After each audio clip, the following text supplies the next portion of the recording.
Кыргызстандын жогорку кеңешинин депутаттарын шайлоо үчүн чет жерлерде 59 шайлоо участок уюштурулган. Учурда 16 өлкөдө добуш берүү жүрүүдө. Биринчилерден болуп Россиянын түштүк Сахалиндеги шайлоо участкасы Бишкек убактысы боюнча түнкү саат 3-тө ачылган. Добуш берүүнү акыркы болуп АКШнын Чикаго шаарындагы шайлоо участогу аяктайт. COVID-19 пандемиясына байланыштуу бардык тилкелердеги добуш берүү зарыл болгон санитардык эпидемиологиялык нормаларды сактоо менен өткөрүлүүдө.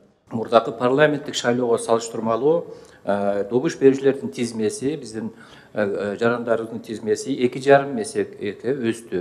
Өткөн шайлоо, парламенттик шайлоодо 32 000ден ашыгыраак 32 600 шайлоочу болсо, азыр биздин тизмебизде 84 000ден ашык шайлоочулар биздин тизмеде бар. Кыргыз Республикасынын чет өлкөлөрдө өкүлчүлөрүн жана консулдук мекемелердин аймагында шайлоо өткөрүүнү ишке ашыруу үчүн министрдин алдында штаб түзүлүп, штабтын координациясын менен биргеликте парламенттик шайлоого катышуучунун тизмеге кирүү жана добуш берүү тартиптерин туура кеңири маалдык түшүндүрмө иштери Тышкы иштер министрлиги